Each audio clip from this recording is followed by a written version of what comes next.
Hey guys, what's going on? Welcome and ting and ting and ting. All right, so I look at the history of Romania, you know what I mean, and I did a little bit on the history of the certain areas and thing, and I decided, hey, let me do a little travel thing. So I'm gonna watch this video here. It's called Transylvania Vacation Travel Guide, and to all the people on there, just tell me if this is too touristy, and just tell me vibes and give me some tips and pointers and thing. You understand what I'm saying? Let's go ahead and YouTube and simmer and see what this travel guide for vacation is all about. Of course, the touristy music and thing. A fairy tale land of pine-veiled valleys, Gothic fortresses, and villages untouched by time. Transylvania is an Eastern European region shrouded in legend and mystery. Ooh. Lodged in Romania's misty green heart and cradled by the Carpathian Mountains, Transylvania has long occupied the darker corners of the human imagination.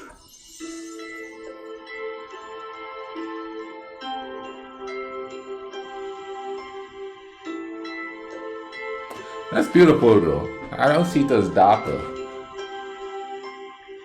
I guess it's because of my understanding of history, you know what I mean? This isolated destination is most famous for being the home of Vlad the Impaler, the 15th century ruler of the state of Wallachia. Wallachia. Nickname I like for that his name. gruesome method of dispatching his enemies. Some regard the prince as a national hero, others a savage tyrant. But for the Gothic novelist Bram Stoker, he was the inspiration for one of literature's most infamous and enduring characters. Isn't it funny how this works? Like some leaders, some people see them as vicious tyrants, and some people see them as heroes, even within that community. You know what I mean?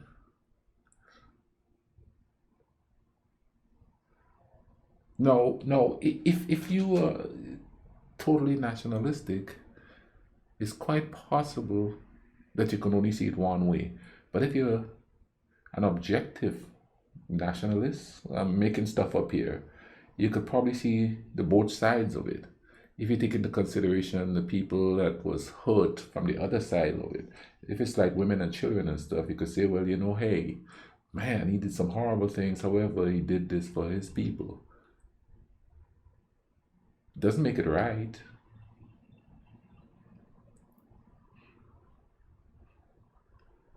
It's hard to think of others when you're thinking of your own kind only. And I think because people don't see each other a lot of the time, just somebody's different nationality, different political beliefs, different religious beliefs, they don't see them as human. And when it comes to religion, they don't see them as a divine being. But I guess it's all in the way you look at it. Who would think someone, a leader, is a hero or a tyrant? Let's get back to the vacation tour and thing.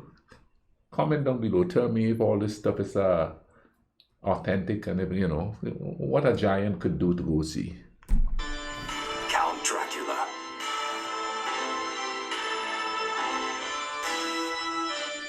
Shadowy folklore has soaked deep into the soil of this region. But before you drape a string of garlic around your neck, take comfort. Visitors who make the journey to Transylvania discover more than just dark legends. Okay, good. Ooh, it's colorful. From the Romans to the Saxons, Transylvania's many conquerors have left their cultural marks, and nowhere is this rich social tapestry more evident than in the picture book streets of Sibiu. Man. And I'll be honest with you, you know what I mean? No, subconsciously it's possibly not like that, but because of the stories you hear about that part of the world, you would think it's like dark and foreboding. And it's not because of the Dracula thing. That's not it for me, because like I said in a video yesterday, it's like I didn't correlate Dracula with that area.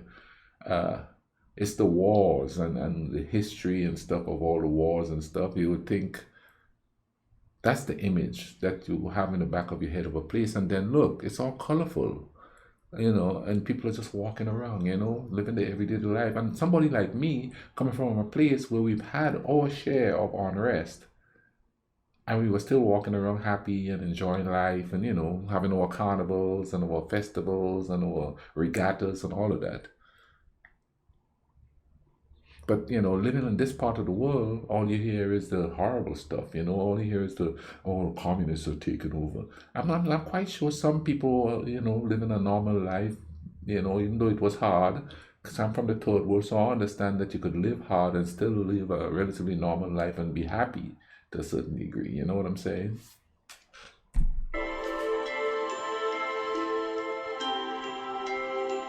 Sweeping skyward from the heart of the city is Sibiu's proud symbol, the Council Tower, whose medieval stones were first laid in the 13th century. Wow. Wow. That's old. Down below, take a stroll around the Grand Square, Piazza Mare, where attic windows, known as the city's eyes, seem to follow your every move. Oh, wow. It does look like eyes. Follow the rolling hills west, past secluded hamlets and scattering herds, to the city of Hunedoara, where the turrets and spires of Corvin Castle rise from the horizon. That's spectacular castle right there. This 15th century Gothic Renaissance treasure is one of the wonders of Romania.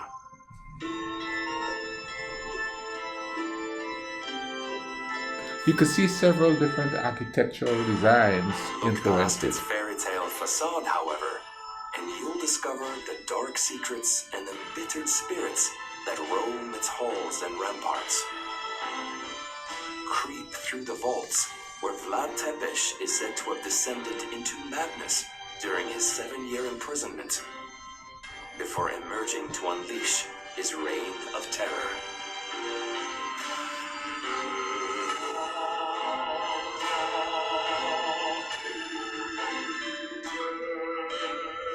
Travel north to the reassuring 21st century bustle of Cluj-Napoca. Rising from the stones of a 2,000-year-old Roman citadel, over the centuries, this city has matured into the elegant heart of Transylvania.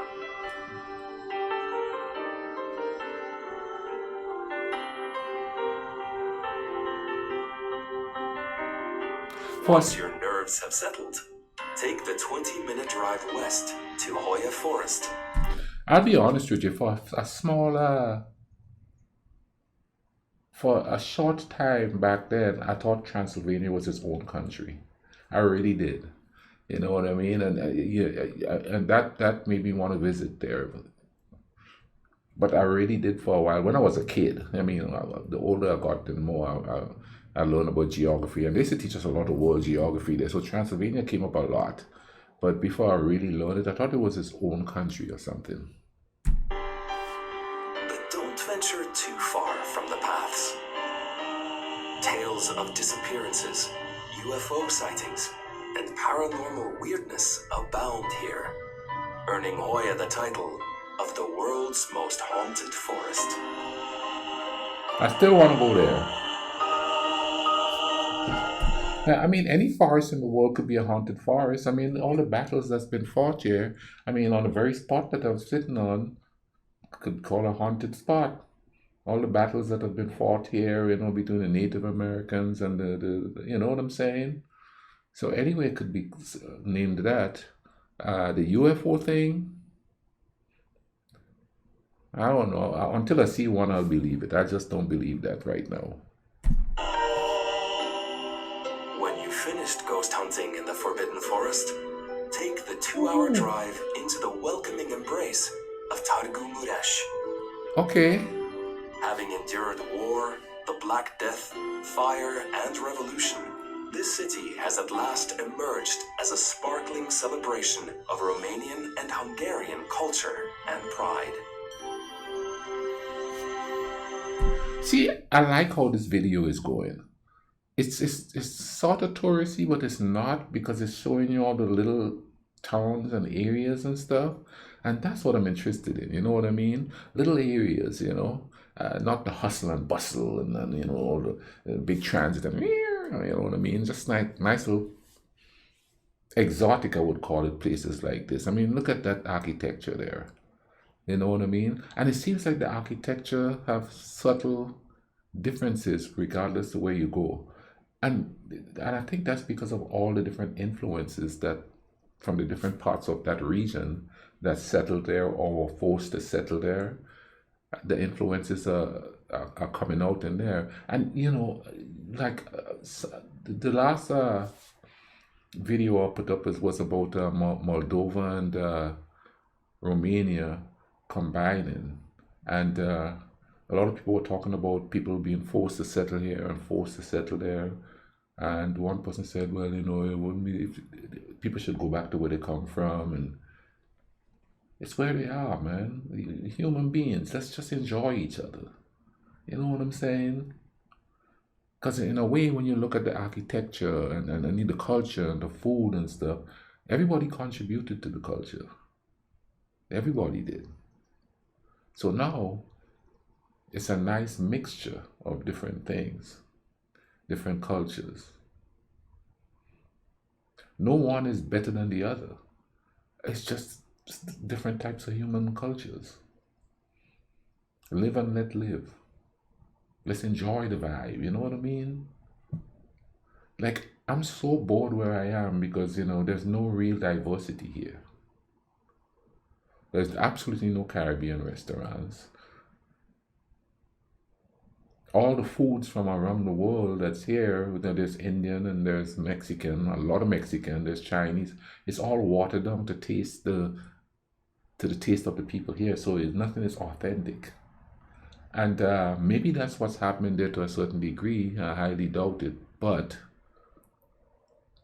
there's no community of people where you could go and there's an authentic Chinese restaurant that cook authentic Chinese food or authentic Indian food or authentic, Caribbean food. It's always all watered down if it's a restaurant here, you know what I mean? Because the majority of people are Appalachian people here. There's not a whole lot of diversity. You got that diversity there, you know what I mean? No, you go to a big city, yeah.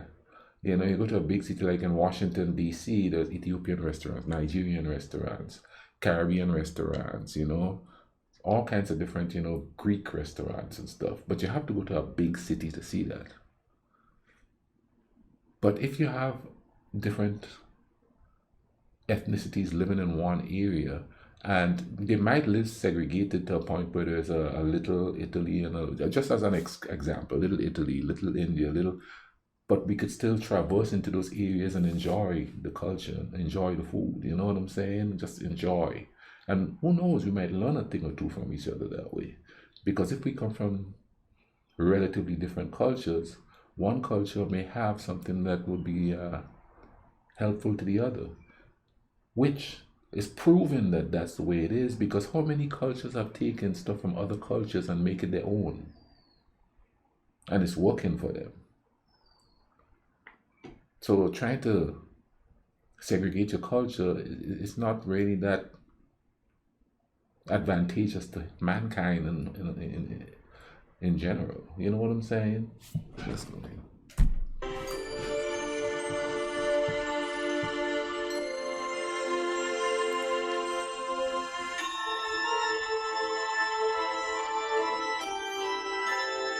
It's beautiful, man. It's cool how the old and the new. Just to the south of Targu Muresh, feel the hands of time turn backwards in the walled city of Sighisoara, the birthplace and boyhood home of Vlad the Impaler. What? So you could actually go walk them streets and ting? Wander the cobbled cobblestone streets where the future tyrant played. But fear not, the bright pastel colors of this enchanting city keep the sinister shadows at bay. Now here they don't really have cobblestone streets. I think they used to back in the day, but there's an alley running down here, and it's so I guess it is cobblestone too, but it's more like brick. But now they're just going through and covering it up with asphalt. They don't maintain anything here, you know, unless it's a history that glorifies some kind of a war or some kind of war hero or something like that. Like old buildings, swoop, let's just tear that sucker down. You know what I mean? And you know, in other parts of the country here, maybe they do that, but here, no man, they just tear stuff down and put up new stuff.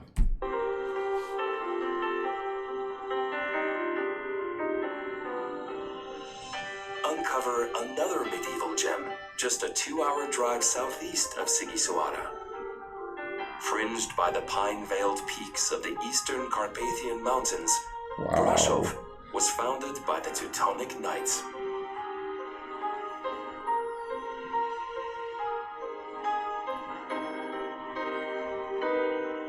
Visit the Black Church, renamed after it was scorched by the Great Fire of 1689.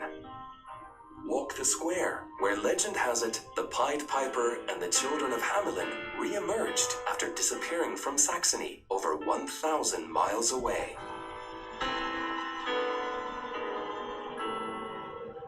They have a lot of squares there.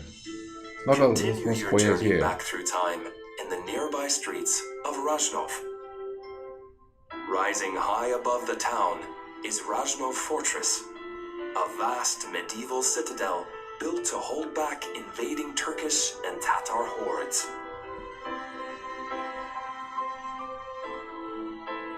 More than a fortress, the citadel contained gardens, homes, a school, and a chapel, providing shelter and comfort in times of prolonged siege.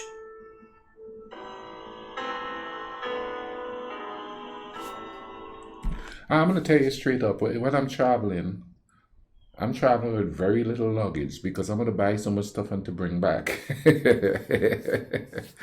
You know what I'm saying? There's no way I could travel with a lot because I'll have too much to bring back.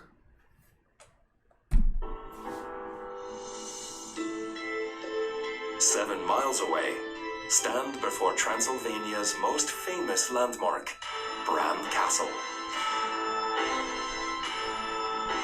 Though it's unknown whether Vlad the Impaler ever actually stayed here, the towering turrets of this brooding cliff-top castle were enough to inspire Bram Stoker when he searched for the perfect lair for his famous vampire. And today, that connection draws thousands of travelers each year who come to gaze out from the ramparts of Dracula's castle.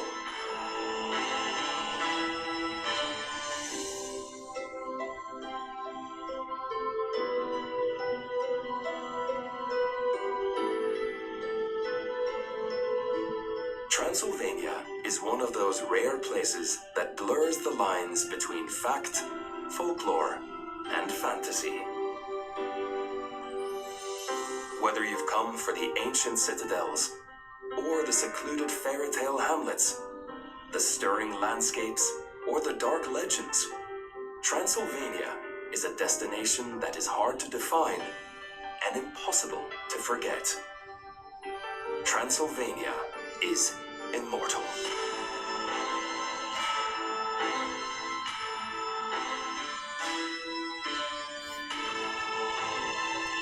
Man,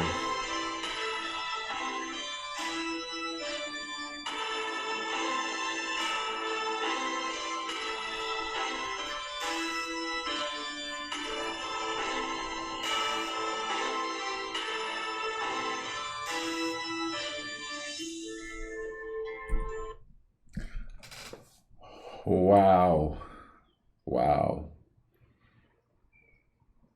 that was gorgeous, man. No, here's something else I've noticed in the past when I've done videos similar to this one. People say, "Oh, they just saw the nice areas. It's just saw the nice areas." No, I'm fully aware there's areas that is rough, less than safe. I totally understand that. But I like to keep that at the back of my mind so that I could avoid those areas. But I keep it at the back of my mind because I'm going to go look for the good stuff. I'm going to go look for the stuff that's going to bring me some peace by being there, like walking through all that ancient castles and the cobblestone streets and the squares and all of that. That's going to bring me peace. That's what you look for when you go traveling. I think people look at the negative stuff so fast. They don't get to enjoy where they are because then they always like, okay, oh my God, is this wrong? Is this going on? You know what I'm saying? You can't be naive. And I'm not. I've traveled enough to know to watch myself when I go places and try to pay attention to where not to go. But I can't live my life, and nobody should live their life worrying about that because they wouldn't enjoy the moments that they have it. And once that moment is gone, it is gone. If you live that moment in anxiety, you just had anxiety when you should have a peace of mind and going, oh man, this is beautiful. You know what I mean? These people are friendly. Maybe there's a rude car, a taxi driver, I mean, a rude person on the street. But overall, is everybody smiling and nice to you? And I'm assuming when you go certain places, most people are smiling to you, unless they're totally indoctrinated into something different than you. But anyway, man, I hope you guys enjoy this. Comment down below, you all. Tell me, yeah, you've been there. That's the place there. Go check that out. You know what I mean? Comment down below because this is, I wanted to just see it for myself, and I just did. I'll leave a link in the description for this video. You all take care of each other, all right? Cool, right?